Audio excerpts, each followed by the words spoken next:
Galing na tayo ng Ilocos Sur. Sa Bantay Bell Tower, Baluarte Zoo, at ang una naming sakay sa kalesa sa sikat na Calle Crisologo sa Vigan. Ano po? Richard, hindi ba Gomez apelido mo, sir? Hindi po. Ah, hindi. Ngayon naman ay nasa Ilocos Norte na tayo.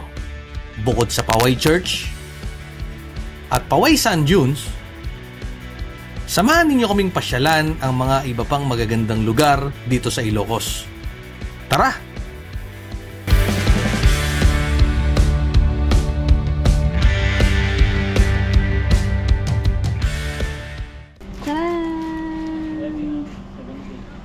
Yes, May 3rd.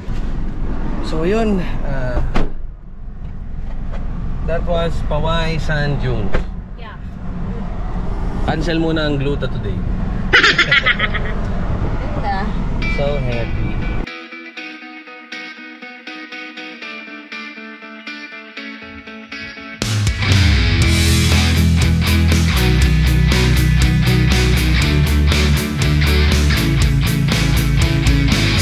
Well, ito na yung mga malalaking electric fan. Yan. Tangap ng sobra eh. Kaya dito kami nagpisahan yung mga malalaking. Yan. Okay, so bago kayo makapasok dito is merong 30 pesos na environmental fee each. So, yun. For adult. Yan.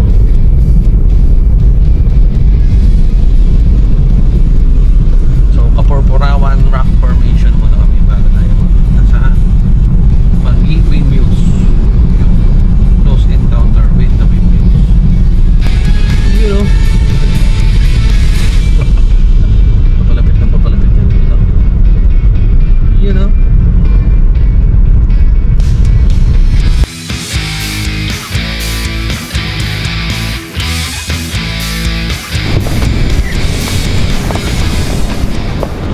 at yun na nga, pagkatapos ng may pagkain ay Ganda yung ano.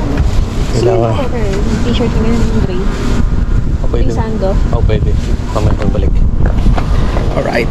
Kumain muna kami bago namin pahirapan ang sarili namin.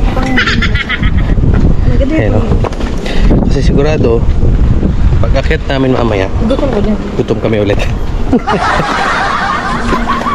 Ayan nga. Kaya natin pala dito mag-ano. Food trip. Dapat dito kami kakain sana sa baba. Kaya lang di pala pwede mag food trip dito.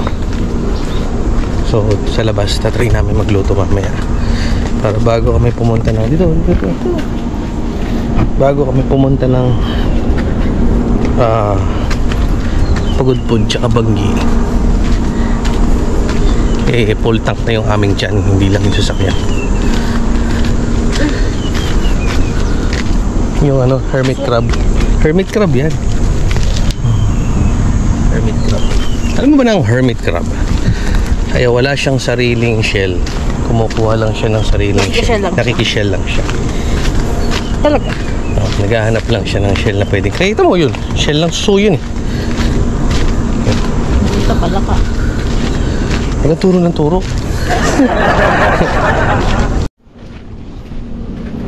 Yan. Ano na kami? Walkathon. Walkathon ba yan? Brisk walking, tas adventuring and ano tawag na? Exercise. Doon tayo pupunta sa kabila ng bundok na yan sa kanan. Whew!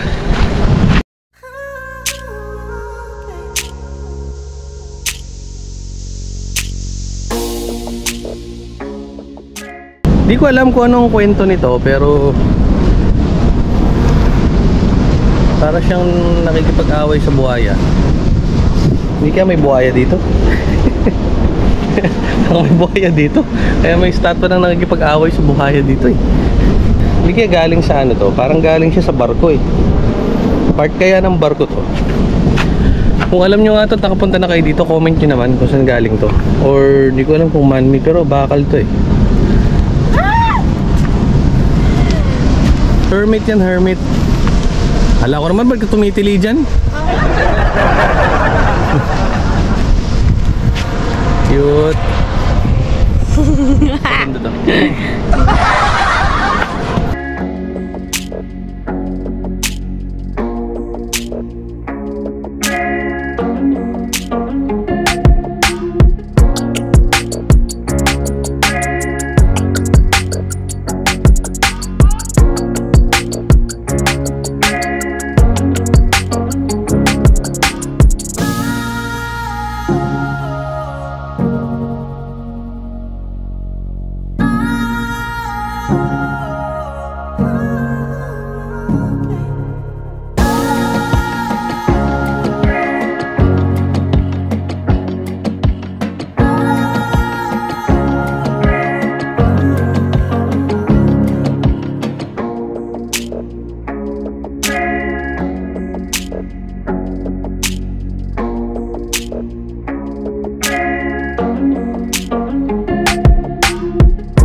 Nahuli rin kita sa wakas.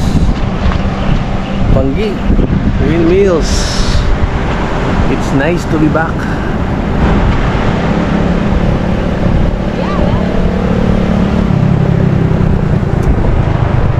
Tayo sa napakaraming electric pan dahil init na init tayo.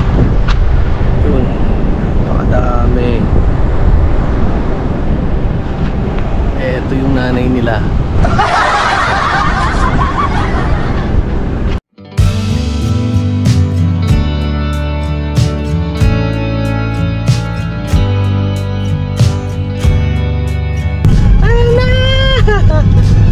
Sa wakas.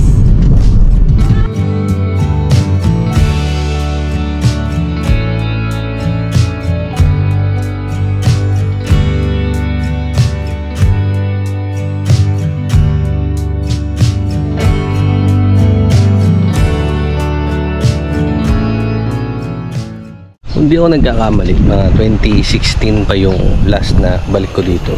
Kaya hindi ko na matandaan kung nasa na dito yung nag-stayan namin dati. Isang set yun na bangka na gusto namin bangka sa shore. Tapos may bilihan ng souvenir. Tapos meron na ring transient doon. At dahil hindi kami makapag-isip ng maayos, dito na muna kami nag-set sa may, hindi ko alam kung libreng beach pa to dito sa Saud. At strike anywhere naman tayo. Ayan. Set up na muna kami ng aming mini camp dito. Mahirap mag-isip kapag gutom eh. Kaya itong kagandahan ng camper,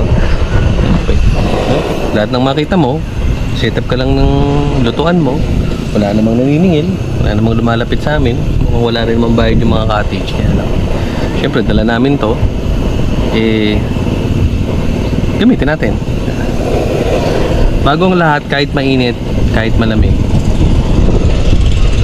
coffee is life. Yeah.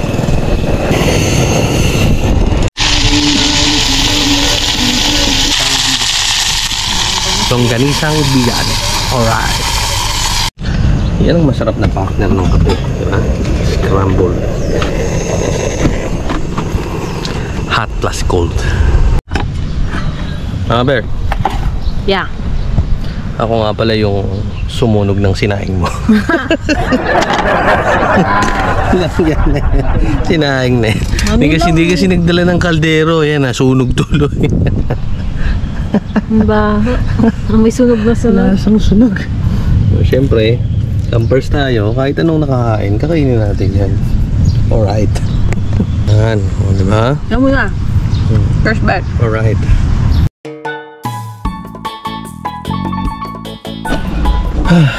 Tayo na nga mga ka-doers, no?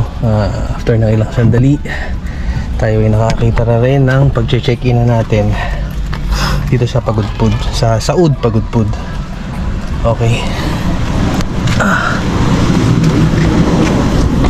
siya sa Asvaldo. Basta, ito lang sa tapat na Sodrich.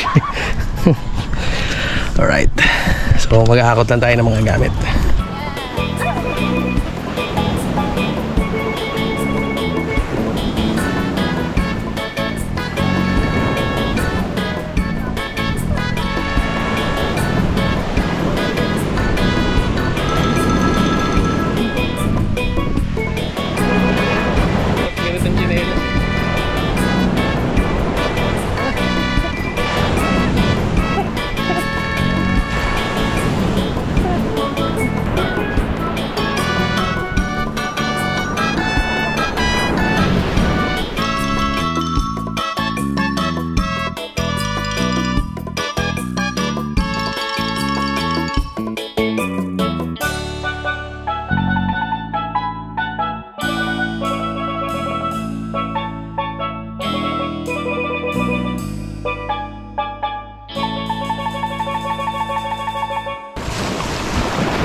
Hindi mo naman naiinom lahat yan?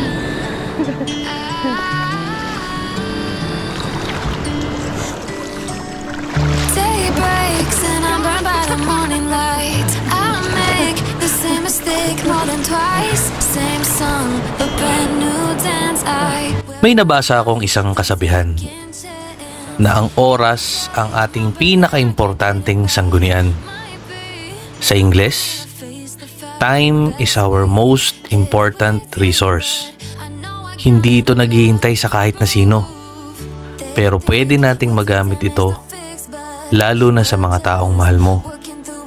Kaya ikaw na nanonood ng video na to, wag na wag mong aaksayahin ang oras mo. Sometimes I lose my mind and some days it's hard to find the reason why you stay by my side.